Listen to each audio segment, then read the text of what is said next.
Welcome to today's Global Connections program. I'm Bill Miller. Today we're going to take a look at the Department of Global Communications at the United Nations and what it's doing to work with over 1,500 non-governmental organizations ranging from faith-based groups to Rotary International to Lions International and to many others. My guest is an expert in this area. My guest today is Mr. Jeff Brez, who is the Chief of the Non-Governmental Organization Relations and Advocacy Section of the United Nations Department of Global Communications. Jeff, welcome to today's Global Connections program. Thank you for having me. I'm happy to be here. I appreciate you being with me today. We're going to get into your really interesting programs in just a moment, but let's talk a little bit about your Global Communications Department. What is it? What is your main mission? So the main mission is two things. Let the world know what is the role of the United Nations and what we're doing, and also, the flip side of that is, how can the world be involved in what the United Nations is doing? And our viewers can go to the website www.un.org to get more information, or they can just Google it. It'll come up either way. It's critical. The United Nations is composed of 193 member states. Basically, all the countries of the world are in the UN General Assembly. They represent, of the 7.8 billion people on the planet, probably 7.7 billion. How important is it that the people around the world know what the United Nations is doing and try to have input into what some of your programs may be, or to learn more about you? It's critical. It's absolutely important because, without the support of the peoples, which is the mandate of the United Nations to serve we the peoples, it says it right in the preamble of the Charter of the United Nations, I don't think the UN can be effective at all. So, of course, 193 member states come to the United Nations to work and to negotiate and to have discussions about key topics and challenges that the world is facing. But if the people that they represent don't feel like they understand the organization and its role and how they can have a voice, then we're not going to be able to be effective. Mm-hmm.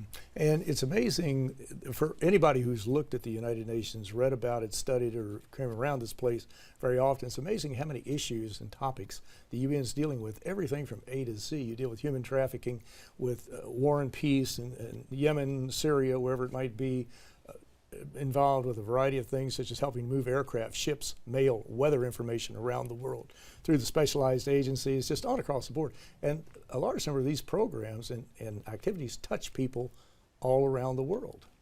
So that's absolutely correct. And so a couple of things about that. It's true the UN works across so many sort of thematic areas and topics, and I've worked for a couple of UN entities. I've worked for the UN Development Program, which works on judicial reform and gender issues and other broader development issues. I worked for UNICEF, which of course works for supporting children's health and education. The UN Children's Fund. The UN Children's UNICEF, Fund, right, okay. Yes. I've worked for the Office for the Coordination of Humanitarian Affairs, which steps in to support the coordination of humanitarian aid during crises, if there's been displacement of peoples or if there's been conflict, for example. So really it's incredible how much the UN does, but the important thing for people to understand, I think, is that the UN is there only at the invitation of the government, and also is really implementing programs that it designs together with the government, or that the government itself has designed, so government programs. And in doing all of that work, it's working with people on the ground who are from those countries, organizations like non-governmental organizations who work on the ground in those countries to benefit from their knowledge of what's happening on the ground. Mm-hmm. And there's so many non-governmental organizations that are involved at the United Nations that many times a lot of the rank and file members of an organization may not know that they're represented at the UN. And you see that a lot of the NGOs, for example, the Lions International have had programs with the World Health Organization, with UNICEF on vision programs. You have Kiwanis International that's had a variety of programs, iodine deficiency disorders. Rotary International, they've had a major program, Polio Plus, working with the UN World Health Organization, UN Children's Fund to eliminate the scourge of polio. But just about every faith-based group has a presence at the UN. Yes, so interestingly enough, when I was in Cote d'Ivoire, Ivory Coast in West Africa, they had a resurgence of polio. And I actually worked on a couple of national immunizations days with Rotary International, UNICEF, World Health Organization, other organizations. And it's something that I truly believe that they should make a movie about it. Hollywood should make a movie because it's incredible that the whole country mobilizes. You have thousands of volunteers going across the country to villages, across rivers, onto lakes with the vaccinations, which is just a couple of drops, to reach every single child under 5 in the entire country. And when I was there, because it was a regional conflict, not only did these immunizations and vaccinations happen in Côte d'Ivoire, they happened in every single one of the 5 neighboring countries. So Liberia, Guinea, Mali, Burkina Faso, and Ghana. Can you imagine that happening at the same time? It was just incredible. And I think that if people saw that kind of work, and obviously the UN is doing it with the government and with local volunteers and organizations like Rotary International on the ground, you can't understand what's happening if you don't see it. And just as a factoid on this, full disclosure, I've been a Rotarian for about 100 years, so just one little fact on that. When this program started in 1985, Rotary had planned to eliminate the scourge of polio. It realized this was a humongous task, just absolutely overwhelming, and then went to the United Nations World Health Organization and the UN Children's Fund and the U.S. Centers for Disease Control in 1987. They put together without a doubt, one of the most effective quasi-public and private partnerships in the world, as you mentioned about Rotary International. And when this program started, there were like 350,000 polio cases a year in many areas of the world. Today, I think this past year was something like 8 or 9. So we're just very close to eliminating them, just a couple of pockets around the world. But it's the largest international health program ever undertaken. But I digress. Apologies for that. No, well, I'm glad you did, because for me it was life-changing. It was inspirational to be in the middle of it, to see it happening. And I think that many of the members of Rotary and the supporters of Rotary, you can't imagine the impact you're having. So you're giving money and you're giving your time to an organization that you know is doing good, and you're perhaps seeing reports, but to have lived it, I can tell you that the impact is incredible, and the commitment of these organizations and to Rotary to eradicating polio is, and also the Center for Disease Control, you have to mention them, key partner.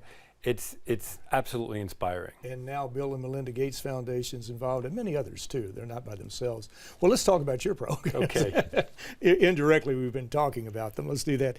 Now you just, this past August, you just had a major non-governmental organization, I guess, informational conference in Salt Lake City, Utah. What was the purpose of that particular conference, and what was the theme?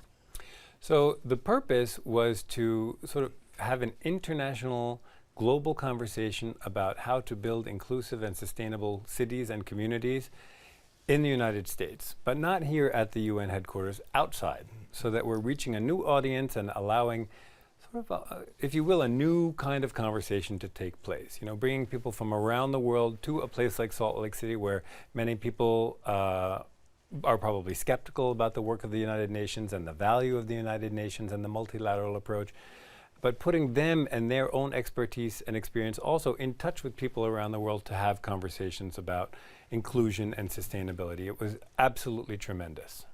Were there any outcomes and I'm sure this information will be on your UN.org website at some point, but are there any outcomes we could look for? Yes, so there are 2 very important outcomes. One is a youth declaration, and one is a more broad outcome sort of document. And the Youth Declaration was led by youth themselves. They drafted it, and we helped them post it on our website to get global feedback on it. At the conference, youth met, and they had their own consultations and feedback on the document to finalize it. It has a big focus on climate change and what young people can do to take action on climate and make some, I guess, asks of their political leaders and others to make sure that we take decisive climate action. And the other was a broader outcome document by civil society, still with a lot of input from youth and their ideas and their concerns, more broadly, not just on the climate issue, but on other ways of why it's important to be committed to inclusion and sustainability, and how in our day-to-day lives, whether it's work or a large organization, in my own tiny household, what kind of a difference we can make. Now, this has been an ongoing function with, it used to be the old Department of Public Information, but this has been a service you've provided for many years now, having these annual meetings, is it not?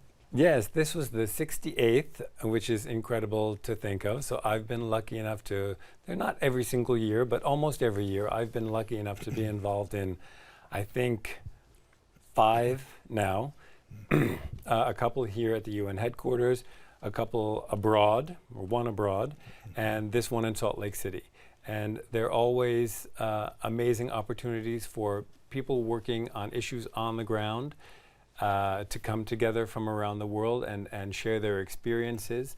And the special thing about the conference is that it's planned, it's a partnership between the UN and civil society, so not-for-profits, students, young people. So it's not the UN building a conference and inviting people from civil society to come. It's the UN and civil society saying, okay, this is going to be our theme. This is how we're going to put it together. Let's have a big conversation. Do you find that youth are very concerned about climate change? There are many, let's say more mature people, older people in some areas are somewhat skeptical. Some are, even though the alarm bells are ringing, the sirens going off, the ice is melting, the glaciers are retreating, desertification's taking place, livestock are dying, just on across the board. But do you find that young people really feel the gravity of this climate change challenge? That's a very interesting question, because also at our not-for-profit resource center, sort of a gathering place here at the UN for not-for-profits to come, we had a group of youth come in, and a youth asked that question to one of our youth partners. He said, so what are the issues that young people are most concerned with when they come to the UN? And he gave such a great answer, which was, it really depends where they come from. I think, so he said that youth, because he's the one talking with them and he's a youth himself, and he told them and me that youth around the world, it really depends where you are. So in North America and Europe, a lot of focus on climate change, a big focus, a lot of concern, a lot of feeling like for all of the incredible benefits that, for example, the Industrial Revolution brought and continues to bring, and technology and development and progress, still that has brought a huge increase in emissions, and perhaps there's a little bit of responsibility there, in addition to seeing all the effects that climate change is having based on these, IPCC, the Intergovernmental Panel on Climate Change, right. the scientific panel that's international panel that's putting together the research, telling us that, we should be very, very, very worried. So he said, so those young people, a big focus on climate change right now. But in other parts of the world, if you go to Somalia, they're worried about access to education, their physical security. So it really depends where you are in the world. It certainly would. Well, you're watching Global Connections Television, which is a privately funded, independently produced program. The opinions expressed on Global Connections are solely those of the moderator and his guest. We would invite our viewers to go to our website at www.globalconnectionstelevision.com to view previous programs. If you're involved with a PBS or community access television station, or perhaps an educational institution that has an intra-campus television hookup, or you just have a website, you have a computer and you like our shows and you would like to share them, please feel free to do so. Global Connections Television is a public service that is available to everyone around the world at no cost. Today we're taking a look at one unique part of the United Nations and talking about how this office reaches out and works with over 1,500 non-governmental organizations based all the way from faith-based groups to service clubs to environmental groups to labor unions, labor groups, and across the board. My guest today is Jeff Brez. Jeff is the chief of the Non-Governmental Organization Relations and Advocacy section of the UN Department of Global Communications. Jeff, we're getting into this. We were talking about Salt Lake City.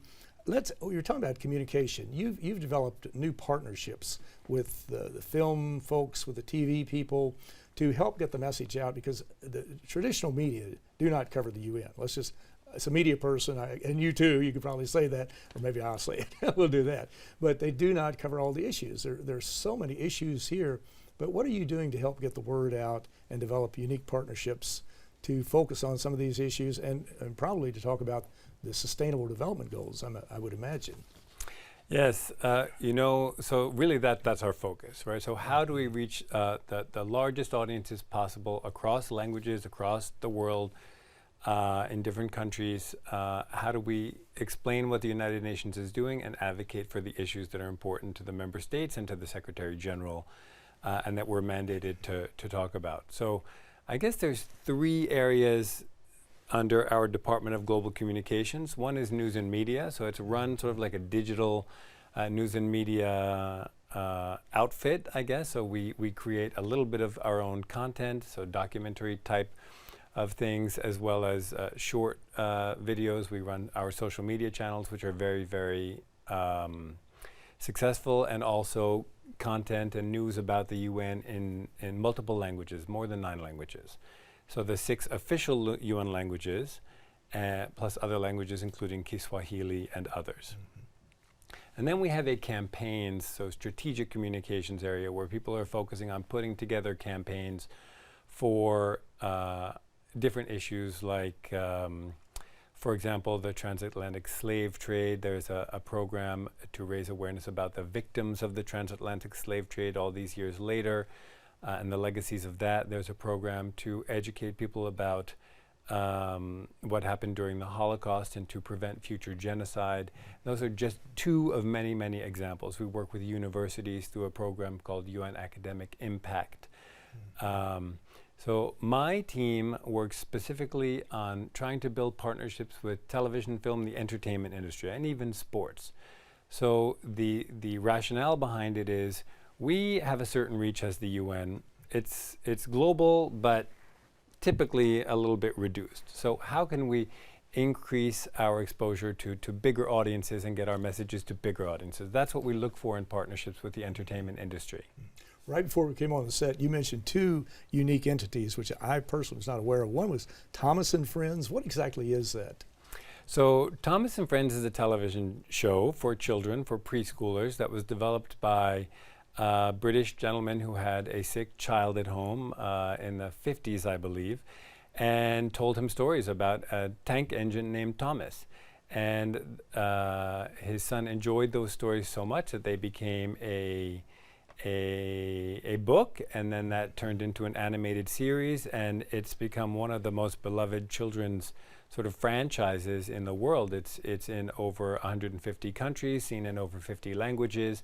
And the folks at Mattel, who own that franchise of Thomas and Friends, which goes from television animated programming to toys to publications, were looking to really sort of update their brand a little bit. They wanted to appeal more to girls. They knew that 40% of their audience was already girls, and yet most of the engines were boy characters. So they wanted to increase the appeal to girls, and they also wanted to sort of link into UN values where there was a match with their own values of the brand, of friendship, of working together to solve problems, of educating children. So we worked with them to create content for preschoolers and families to watch together to learn about the Sustainable Development Goals. And so there are 6 special videos that are very short videos for children and their families to watch together about 6 of the Sustainable Development Goals. And of course, the Sustainable Development Goals are focusing on eliminating poverty, eliminating hunger, empowering women, combating climate change, and there are about 13 more that we won't have time to get into. Another group or another entity you mentioned was Angry Birds Happy. Angry Birds Happy. What is that? So many of the viewers will probably in their lives have seen or played the Angry Birds game. It's a game that you may have played on your phone or on another game console, and it's, the backstory is that there's a colony of birds who are angry with pigs who have stolen their land, something like that. It's a very popular game, and Sony Pictures Entertainment put together a movie based on that game. And a couple of years ago, we did a campaign for climate action using those characters. together with Sony Pictures Entertainment. So we called the campaign Angry Birds, Happy Planet, because the birds were angry that we weren't treating the planet well. And we are doing that campaign again, hashtag Angry Birds, Happy Planet, to help the world take action on climate through a campaign called the Act Now campaign, which gives you very specific ways that you can take action in different parts of your life and during different moments in your day to either reduce emissions from the way that you're consuming products or to help you adapt to the changes that are happening in our climate. And they certainly are. And we need, before I forget it, we need to mention this one website, www.allaboardforglobalgoals. And our viewers can go to that. We'll put it in the lower third, so if people didn't have a chance to write it down, they can take a look at it. All right, yeah, thank you. So that's the Thomas and Friends content. Right, that's all the aboard first one we were talking about. globalgoals.com. It's a wonderful site, and not only does it have those 6 videos that I mentioned for children, but it also has parent tips. So it tells a parent, so what is it that my child is watching and what are they learning? And in addition, how can I have a conversation with my child about gender equality? How can I have a conversation with my child about why it is important to protect animals in the wild, or about education, for example? This is extremely important. And do you have anything on the drawing board as far as future outreach that you'd like to share today, or is that something that you're thinking about? I do, so I can okay. give you a quick sneak peek. In Japan, a very beloved and well-known character has already been helping us to raise awareness about the Sustainable Development Goals in Japan, and we're about to take that collaboration global. And so the character is Hello Kitty, who maybe you've heard of. I think many of our viewers will have seen or heard of Hello Kitty. She's beloved around the world, and Hello Kitty is going to use her ability to bring people together, to make friends with different people around the world, and to tell the stories of what the challenges that people are facing in different parts of the world, to remind us all why these Sustainable Development Goals are important and why we need to do whatever we can to help achieve those by 2030. And before we run out of time, in 2020, they're having the Olympic Games in Tokyo. What do you plan for that in the last 35 seconds we have? Well, sports is another amazing opportunity for us to talk about why sustainability is important. And a major sporting event like Tokyo 2020 gives us 2 opportunities. Number one, the organizers are in the actual organization of this major sporting event, incorporating a lot of inclusion and sustainability measures. The medals are made from recycled materials, and many of the buildings, if they are not permanent, they will be dismantled and put someplace else so that they're not wasted materials. And in addition to that, during the Olympics, there'll be many opportunities to talk about important issues that are part of the Sustainable Development Goals. The accomplishments of female athletes, the accomplishments and challenges that athletes from conflict areas around the world are facing, for example. Those are some things that we're going to be focusing on. Well, Jeff Brez, these are important issues. They're extremely important. And again, as I won't recite all of them I did a minute ago, but we do need to learn more about what the United Nations is doing. Of course, the UN is not a perfect organization, but it's the only place in the world where all 193 governments come together to focus on these problems and to hopefully resolve them peacefully. And in many respects, many issues, they do that. Some are very irascible, intractable, and very difficult to deal with. But overall, they've had the track record is getting better. But Jeff Brez, I want to thank you so very much for a very interesting and a very informative program. Thank you. Okay, my pleasure. I'm Bill Miller. Thank you for joining us today on Global Connections Television.